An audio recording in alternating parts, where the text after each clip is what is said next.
right, so I'm very excited about this one. I think we have a recurring theme going on here with recurring guests, and so it's fun pulling uh, some of the entertaining ones together. And really, the recurring theme is that I like finding people who are way smarter than me and have something to add and contribute. So I guess we'll start with that. Spencer spent a lot of time in the New York market, so I'm curious if the two of you ran into one another on any projects, or I know you know of one another. So yeah, start from there. Yeah, I mean, in my memory, I don't think we like individually met on a job, but I know we've certainly worked with you guys for field testing and, trying to remediate issues or qualify the product after it's been installed. Um, yeah, I mean, I'm not a field tech, so that's the other side of it, is it's possibly just somebody from the old team who was there, and I was more kind of back of house doing mission control support and helping troubleshoot things from the office, as it were. So Yeah, probably. We were up in the plant maybe a year and a half ago mhm. when you guys started setting up in-house testing. Uh, Maybe it was there. Yeah, Mike Marshall, I think you probably Yep, worked with him. Yeah, yep. yeah, And Brad and all the guys. yeah. So that's actually an interesting question. Elliot, what's your experience been either assisting with, or I mean, you've worked for countless window manufacturers, kind of the process of window manufacturers deciding to take some of that testing in-house, and really like how you substantiate that performance. I mean, there really is no guidelines or rules as to how many units you have to test, or sometimes you have to follow project specifications, but I mean, it is a little bit of a gray area. So what's your experience been with the FGOs and the Fultons over the years in terms of when you're of a smaller size, and if you can substantiate having a test wall, and then when you get to a certain size, when it becomes, as Spencer would say, mission critical? So we always used to follow the one per truck, right? You don't want to ship a truck till you've pulled one random one off the line of that truckload and tested it. And I think it's good, it's good practice because you generally get, say, 150 windows in a truck average. If you're testing one in 150, that's great. If it's a 900,000 window job, you're going to test enough to give you confidence. If the whole job's 50 windows, you probably want to test one at the very beginning when you start running the job, and then one halfway through the job, which sometimes could be less than a week.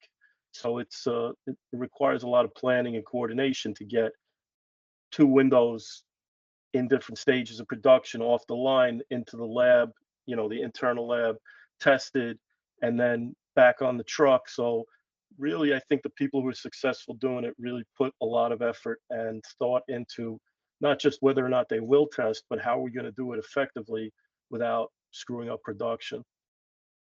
In both of your opinions, what a high performing facade is and what that means. And I got the idea from the last conversation with Spencer when he kind of said there's no way to substantiate or rationalize a high performance system aside from testing it and validating it. And I think the gray area is what some of these testing protocols and procedures are that we're following, and if they're realistic, and really, I don't know. I mean, you hear that term tossed around so often: high performing facade, sustainable facade. But yes, 10 different people in the industry, and you'll probably get 10 different answers. So, Elliot, you've joked about in the past how 15, 20 years ago, energy performance and all this in terms of measuring carbon output wasn't even relevant. And so today we hear these terms like high performance and sustainability, but what does it mean to you? Well, I think it's beyond looking at just fenestration, right? Because modern or what we're currently building a lot of is rain screen walls with windows in the wall.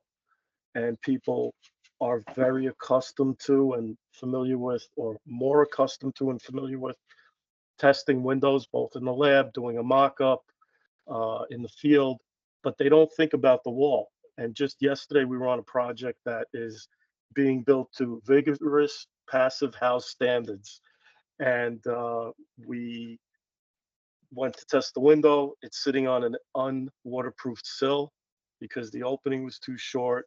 And even the rest of the waterproofing around the window, we had two fails. One was because the window sill had no air barrier, air and vapor barrier installed on it, and the other one, it just wasn't installed well. And the fiberglass mesh reinforcing that some of the fluid manufacturers use was exposed. There were holes in it. It wasn't put on at the proper mill thickness. We weren't there to check that, and that's the shame that between a facade consultant, a sustainability consultant, an owner who's building all of their buildings to some high performance standard, they're not thinking past windows when it comes to the performance of the building. But I could guarantee you when it leaks, the first guy they're calling is the window guy because it's always the windows that leak. And we have to start thinking beyond the opening of the window. We have to start thinking about the rest of the wall. And if we don't, it's going to be a disaster down the road. How is so Spencer actually went to Passive House School, call it. So how is that really measured? I know air performance testing or blower door testing is a critical part of the Passive House approach and community, but when it comes to call it water penetration resistance, and then even like as built thermal performance of the wall, of the window, of the entire assembly, what is the thought process? Well, the blower door test in the Passive House building community is like let's call it like the bar that you have to jump over, right? It's like the most anxiety inducing, but also like the greatest source of pride, for that kind of building type, because I mean, it's becoming more common now, right, with continuous air barriers and more robust construction. But back in the early 2000s, I mean, that was kind of a niche thing for the Passive House community and other maybe very specialty building types, right? But I think that you know the other metrics that we look at when we talk about high performance facades, like water infiltration and thermal performance. I mean, the way that we look at it is anything is high performance if it's above code minimum, right? Like that's essentially in your locality. If you have like a standard that's the base minimum, anytime you're above that, technically that's like a high performance facade, right? Whether it's Passive House or something else. And there's not a whole lot you can do, in the as-built configuration.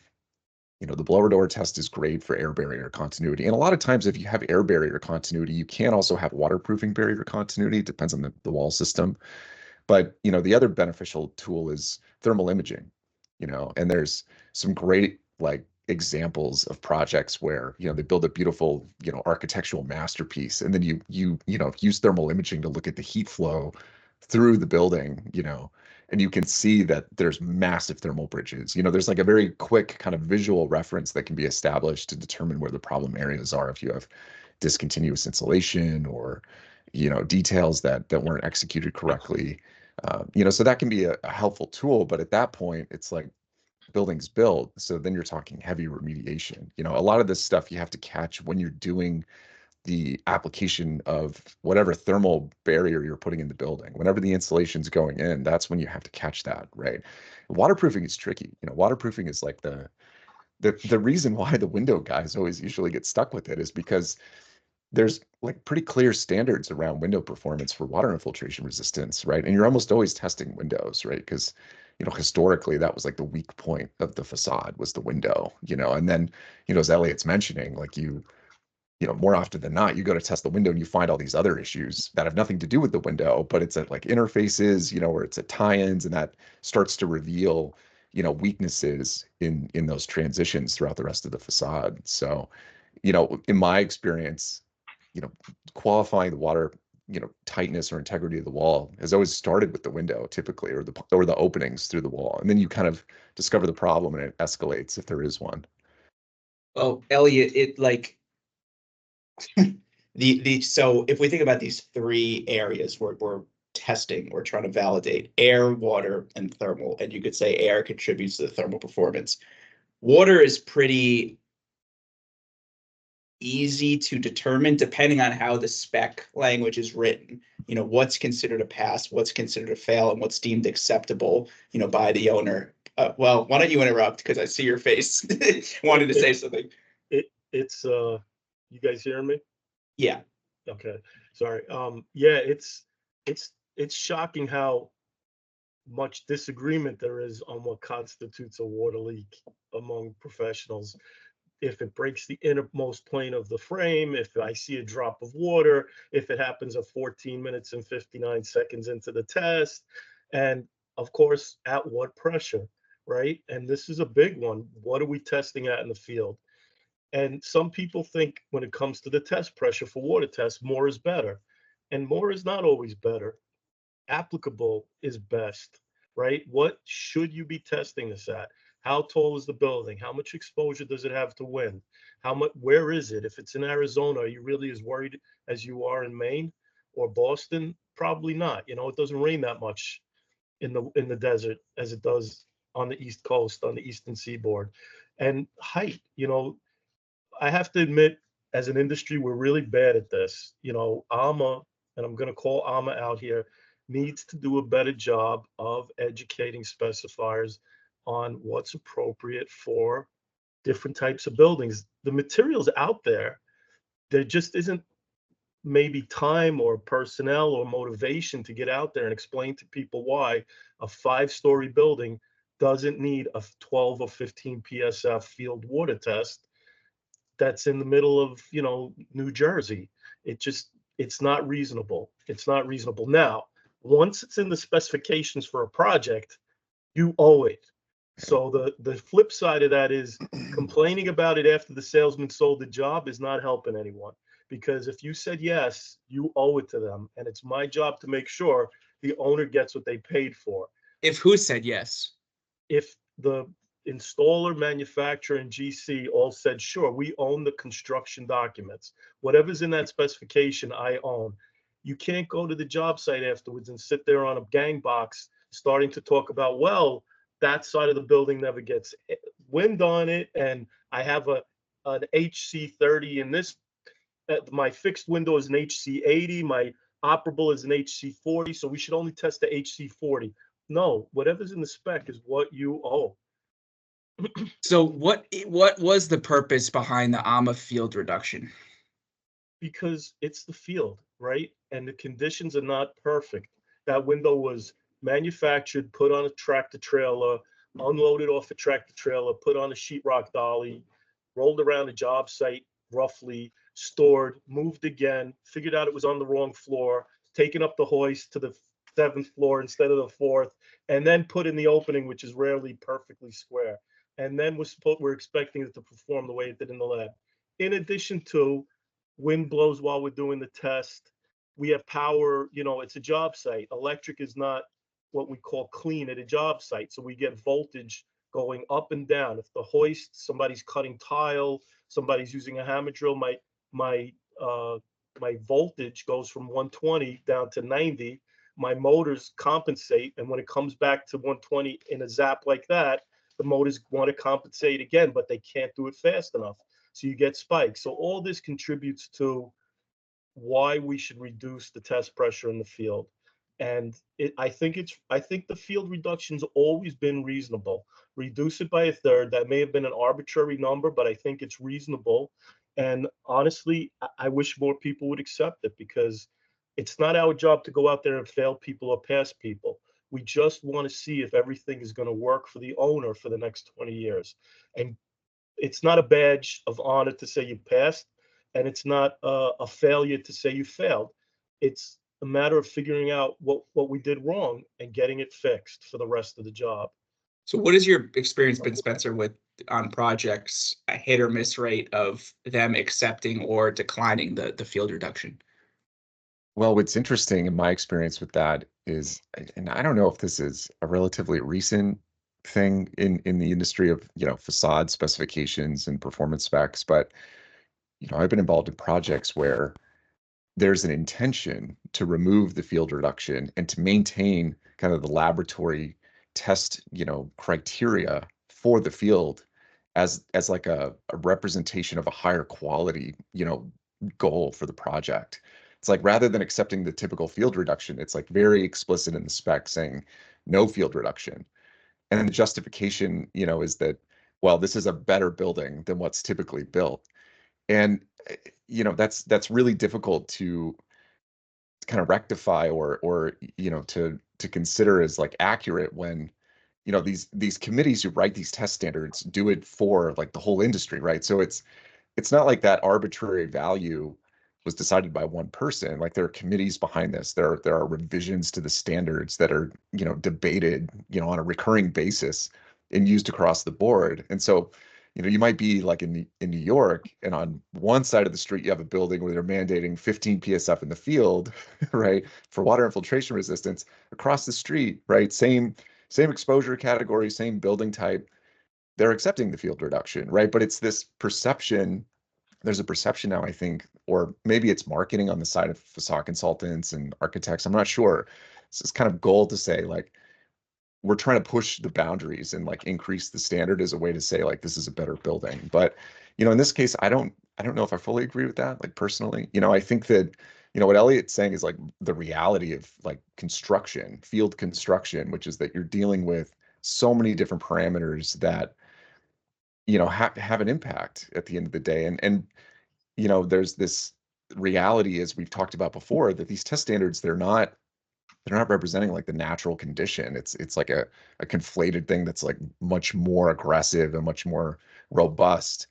So I don't know. I feel like there needs to be some other mechanism for people to rely on in specifying facades to say this is a better performing building, but you still get your field reduction. There's got to be some give and take there, because I Well, don't feel like that's the way to go forward. So it starts, sorry, Adrian, it starts with the wind load on the building. And the AMA water test, everything is based on how hard the wind is going to push against that facade surface. So we convert wind speed to wind pressure against the building in pounds per square foot. That's how we test it. And then for the actual test, the instruments all read in either inches of water or Pascals, so it makes it even more difficult. Not difficult, but confusing to people who get there and they're expecting the gauge on our equipment to say 10 and it only says 1.9 and they all think we're doing it wrong, but that's actually just the way the equipment is built. But I think Spencer's absolutely right. There's a lot of confusion, but it really does start with the component and cladding analysis of that building. So when you build a building, you're supposed to perform a wind evaluation on the building, and components and cladding have different parameters than structure. And that dictates the wind load for the job. And the wind load is where you categorize the water test pressure from, the structural requirements, the deflection allowances, all that. The ALMA rating system has always been a great system that's not used well. So they say we have commercial rated windows, light commercial residential, light commercial, and architectural rated windows. And in what's called the window design guide, which is a document I wish everyone would have access to for free. And maybe you could write your ALMA representative and say, let's make that document free for anyone who wants it. Because if you read through that document, I'm not saying you're going to become a facade consultant, but you will be well versed in windows. It's on the ALMA or FGIA store website. I don't know how much it is, but it's a very good document for people who are specifying, drawing, building windows to go back and get a really good general education on acoustics, testing, water performance, structural, what's appropriate for what type of building. Obviously, you wouldn't use a light commercial window on a 50-story building. That kind of seems intuitive to us, but it's not to everyone. So you look at the type of building. If it's a school, you probably want an architectural grade window because it's a school, right? And then once you know what grade window you want, which has more to do with its durability and robustness. So will the hardware work for the next 30 years? Then you look at the wind load and say, okay, based on this 90-mile-per-hour wind, I have to design to XPSF, and I need to make sure all my structural elements will work for that. My connections to the structure of the building work. From that, I know I have to do a 6-pound water test in the lab and a 4.5 in the field. And that's where it all comes from. It all starts with that wind, the design wind load, and works down from there. And people think just doing more is better, and all it's doing is costing the owner money. and maybe putting money in the wrong pot. Well, Because thank you. So this is the next one. And I have so many examples of this where we're doing a replacement job for whatever, call it an owner that wants to deem themselves as high quality or sustainability. And it's a 2-story building that we're testing the windows to 15 PSF. But in other markets, you're putting in light commercial windows on a 30-story building and not even testing them. And so I don't know if we're getting caught up in the codes. And like you just said, we might be just putting money in the wrong buckets. But the other example I want to bring up and pick your brain on is when it comes to thermal performance. Spencer, I want to bring up the whole CMAS thing to Eliot. So we're looking at a replacement job in a market with very stringent energy codes. And the owner wants to put in double hung windows with triple glazing and justify that they'll meet the new energy code. And there's about 68 different window configurations. So it might be the way they're interpreting the code, but they don't want to use NFRC guidelines just on the size. They have to justify it by using a weighted average of all 68 different window configurations. And so they get a call, they want to go plug the values in from this CMAST program, and it's not available. So how are they supposed to sit there and rate or compare various manufacturers that might not be readily available in this software? And to bring that full circle or really ask the important question, is that what we should be focusing on, or the fact that they're putting a double hung window in, and that's really the bigger issue at hand? yeah, you want to take I mean, that yeah, one? go for it, Eliot. I mean, I don't even. Spencer, do you want to address some of it, or? Yeah, maybe I can start. I mean, the condition of the market here, right, is that the double hung is like the kind of pervasive, like, window type across the country, right? You go to Europe, it's the tilt and turn, which has much better air tightness, right? So yeah, I mean, obviously that's kind of like the factor that the industry doesn't really consider as like the problem, right? It's like, oh well, it's a double hung, but we'll just improve the performance of the double hung when they could just switch it and get a much better result, because air tightness has a much bigger impact on your energy performance, initially than your thermal barrier does, right? That's So you just said it initially. They yeah, don't initially, look at right. in 4 years when those balances the sashes start to droop because the balances are starting to weaken, and they get uncontrolled air leakage because the top sash doesn't stay closed. The interlock's not working anymore. Forget about the fact that most double hungs are initially worse for air leakage. And the problem is labels, right? So I said how great the AMA window program is. Here's the downside. If I show you an AW 100 double hung test report, that looks awesome. Go repeat it twice in the lab and twice in the field. It's never happening. It's especially on a double hung, it's never happening. Well, and that's kind of the elephant in the room, right? It's like we're all looking, all the manufacturers are propping up these laboratory test results and they're saying, here's the performance of my product. Look at you my know, 15 PSF Terrastor. yeah, or my AW90, right, rated window, and then it's like, okay, well, like you're saying, like do it 500 times in a building, in multiple buildings around the country with different people putting it in different conditions, right? But I think to go back to the thermal piece, like I think it's encouraging on one side to see project specific like calculations being requested and like our industry trending that direction. Because if you look at Europe, that's how it's done, right? They look at the energy performance of the facade on like a component and project specific level, which is what you really need to have an accurate representation of the heat flow through the envelope. In here it's always been more about, well, how do you compare manufacturers, right? How do you give the consumer like an ease of decision making by making all of the manufacturers represent the same type, same condition? It's more like comparative on the buyer side. So the CMAST initiative is like yeah, it's like the right direction, but not to offend the Not good just people at It's CMAS, not but just for the consumer, it's for the architect who's writing the yeah, specification for the job. They it's don't like the know, whole industry. right? They don't know what a tenth of a BTU is. That's a penny's worth of energy a year. Yeah. But you will get rejected on jobs because you were off by 1/10 on your U value of a Yeah. BTU. And no one really understands what that really means and whether it's relevant or not. And I think it's good. I would say if people are smart, they wouldn't be so hung up on CMAS as they would on somebody who's got a certificate that they did NFRC training. They are an NFRC trained modeler, and they are doing the models for every type and then doing a weighted average for the building. I think it's Right. great that they're doing that. I think, again, being hung up on a word because it sounds like it's covering their asses because if they're a CMAS, they're a CMAS entity or a CMAS modeler, you know what? Plenty of people who pass the test are less than proficient, and plenty of people who just do it every day and don't have any certificates are very proficient. So you Yeah. really, in the end, the person who's asking for those reports and asking for that weighted average really does need to understand what they're asking for and not just say, as long as I have that label on the report, it's going to be fine. No, it's not. You really need to know what you're looking at.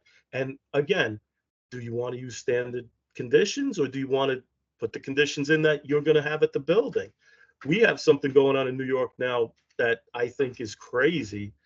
Our local utilities are paying people to take out a 20-year-old C-rated double hung tilt minimal thermally broken window with no low E and put in the exact same window and literally the exact same window just with low E, and Con Ed is paying for them, paying for those windows or paying a substantial portion of the cost of those windows to put basically the exact same thing back into the building that will never see the energy savings that someone is entering into a form from NYSERDA or Con Ed. Again, I'm not making any friends at Con Ed and NYSERDA lately, but I could tell you this is a waste of your money. You paid a percentage of your electric bill for the last 30 years into another pot that this money was collected in. And because the machine is so big, and we worked with them originally on this and said, you have to model it much more thoroughly and robustly than just putting four numbers into a spreadsheet. It's not going to work. Elliot moved to a farm in an undisclosed location due to the amount of bounty hunters that are after him at the moment. But I am putting windows in the building, in the new office we're putting up. I mean, I think what you're describing is absolutely on point. Like the component modeling approach, I completely agree with. And I think it's like refreshing to see NFRC have the CMAST initiative and to see, the label certificate requirements, because the project specific configurations and frame types, they really make a difference. If you start to look at all of those, areas for heat flow and address them, there's a massive potential real energy savings, right? And I think the one disagreement I have with that kind of setup has nothing to do with the goal. It's just the method it was implemented in. So in Europe, you have a calculation standard that you follow, and you say, here's my calculation, project specific according to this standard, right? CMAST is like a database. So you have to put all of your product information into it. And if your product information is not in that database, it's not accessible to the CMAS modeling community. So you can't use that compliance path. And that's where things get really kind of, bureaucratic for me, is that, I understand the goal of like certification, licensing, labeling. Okay. But it's unfortunate that they created another layer of like process and bureaucracy where you have to subscribe and be part of the program in order to qualify your product. When Oh, the you mean base pay to calculation, play?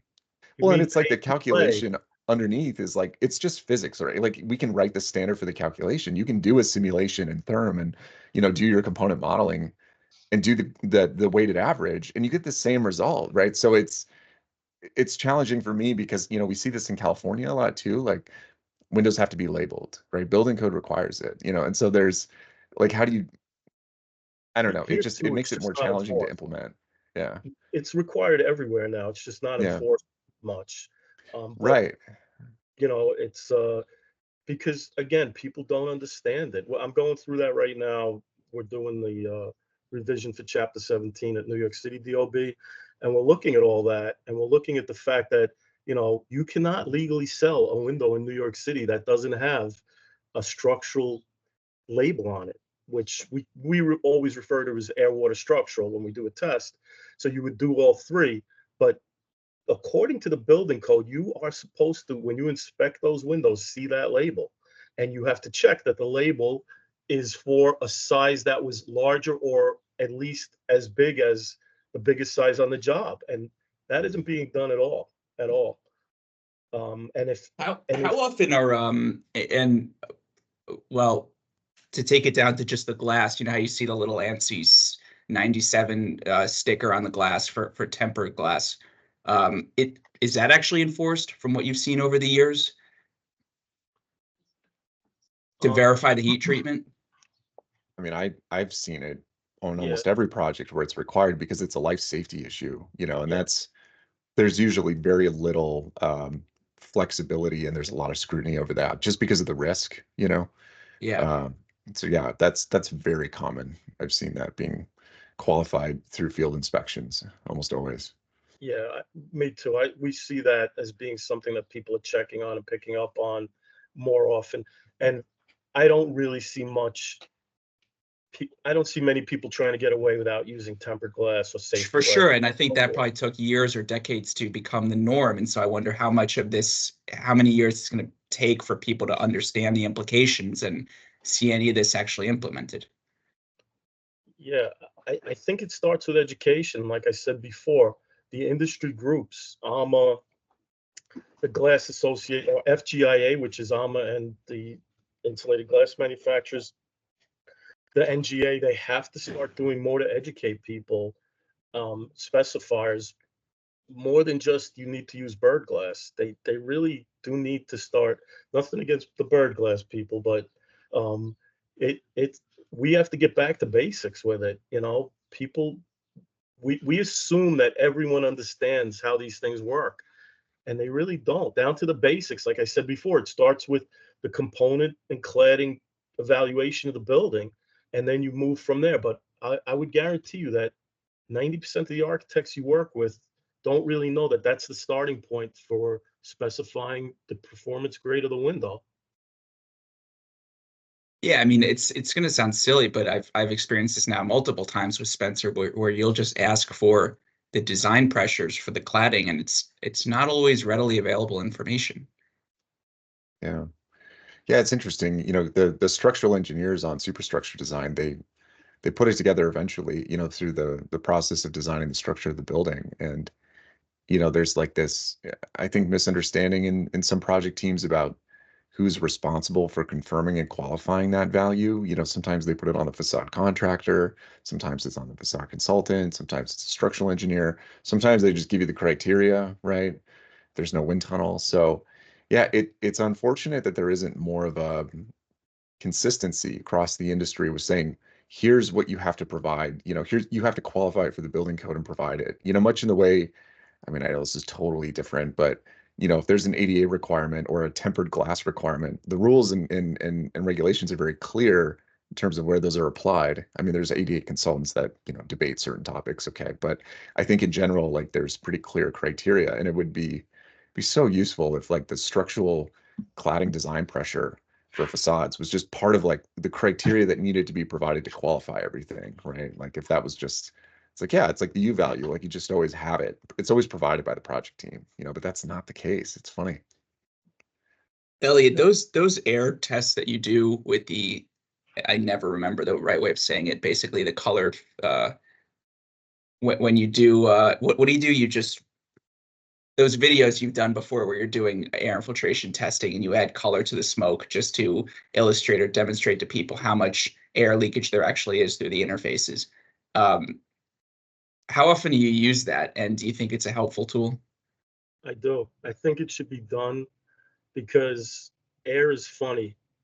You're allowed quite a bit of air leakage on a window sometimes, and it may not be enough air leakage for you to fail the air test, but it might be enough air leakage if it's concentrated all in a couple of spots for you to fail the water test. Plus, there's no comfort involved at that point. Oh, Colleen's just bringing me one of the new additions to our crew. A little chick, Might a wanna new flip- little flip them chick. around. Yep. Chicken. Say hello, chickie.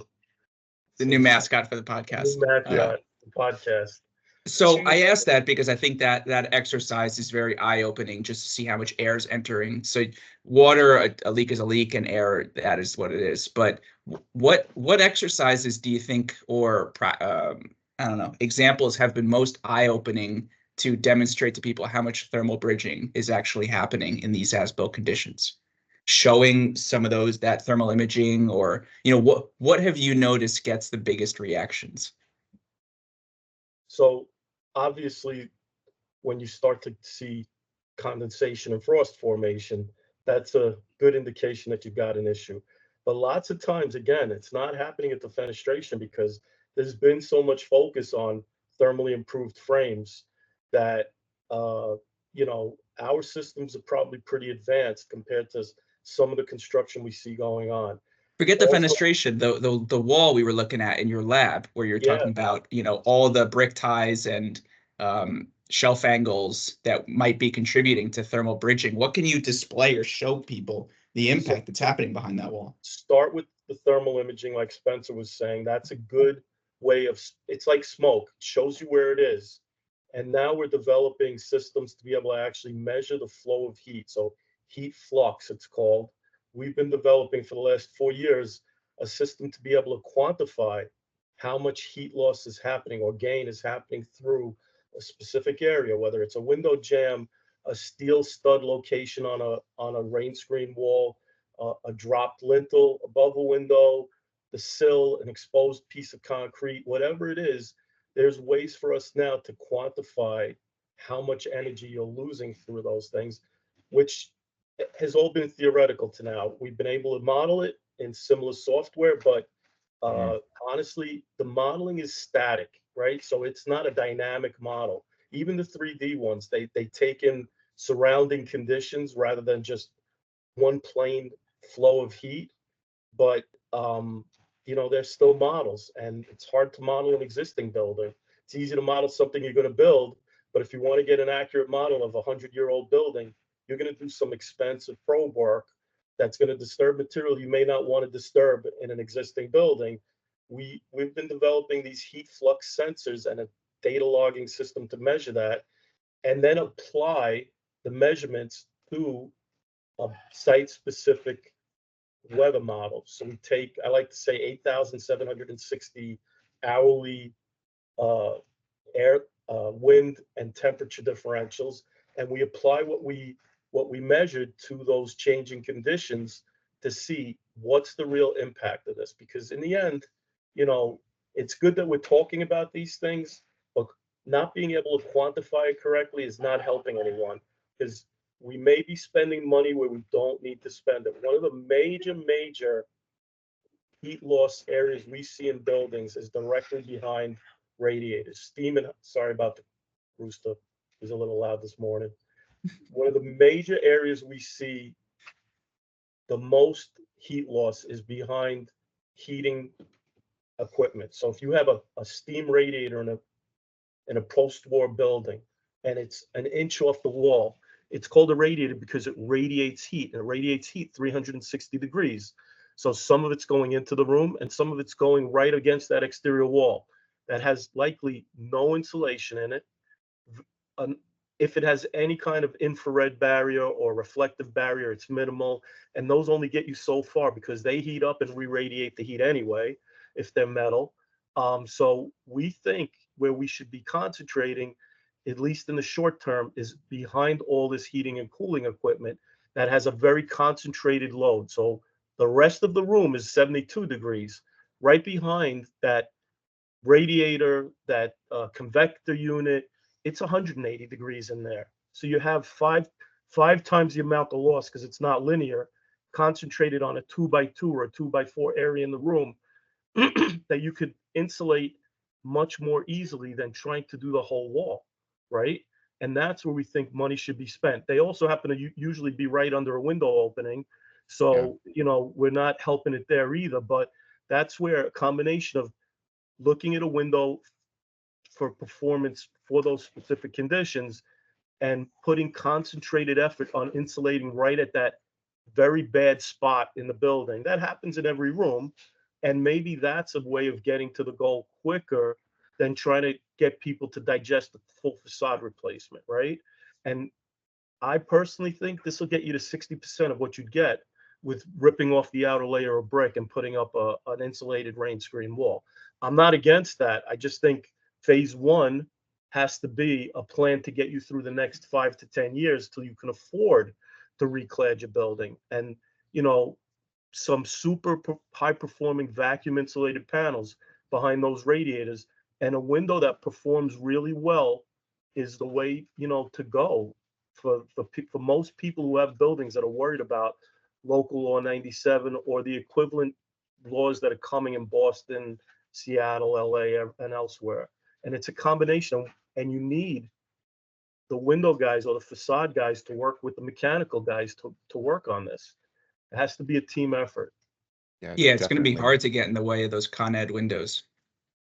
Yeah, I mean, the crazy thing is that a lot of heating element placements, you know, have been relative to the window positions in buildings, right? Because you're washing the back side of the glass or the window, because that's where there's huge amounts of heat loss and there's, you know, discomfort. There's like, you know, air loss as well, or, you know, air exchange, you know, through the frame. And I'm a firm believer that you can dramatically improve the comfort of a building first by just looking at the air tightness of the windows, you know, and then the thermal conductivities and the temperature of the frame, you know, because that whole need to be, you know, washing the inside back face of the window to make it more comfortable, you know, you kind of can eliminate a lot of those problems, you know, and then you're right. Like if you move the heating element away from the weakest part of the wall, then it's more effective, right? Or it can be more efficient because you don't have as much loss at that one specific area.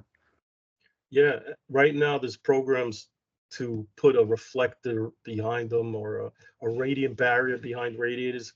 But like I said, they're usually metal or they're light, you know, light materials that are just going to heat up and still, you know, so you'll get the conductive transfer instead of the radiant transfer. So you have to really stop it. And the only way to do that is insulation. Unfortunately, you have a very tight space to work with. So what we've found is these vacuum panels that are available now are the way to go there. And that it's expensive insulation, but it's a cheap solution, right? It's very expensive per square foot, but you're putting a small amount of it in and it's very effective. So it works. I'm telling you that in combination with putting a low air leakage, reasonably efficient thermally window in there would change a lot of people's energy bills, comfort, and get them through that next phase that's coming with, you know, this carbon reduction. I think we'll end on that note. It sounds like the rooster's waiting for you to get back. So thank you both for hopping on. Yeah, I think there's a lot to take away. So we're definitely going to do a round two. Awesome. I appreciate the invitation. All right. Thanks, guys. We'll talk soon. Thanks, Spencer. Maybe we'll get you up here one day. Yeah, looking forward to it. Are you in Connecticut or? No, currently I'm based in Seattle. Yeah, but I'm traveling all over. So we'll do a live from the coop round two. There you go. Yeah. Thanks, guys.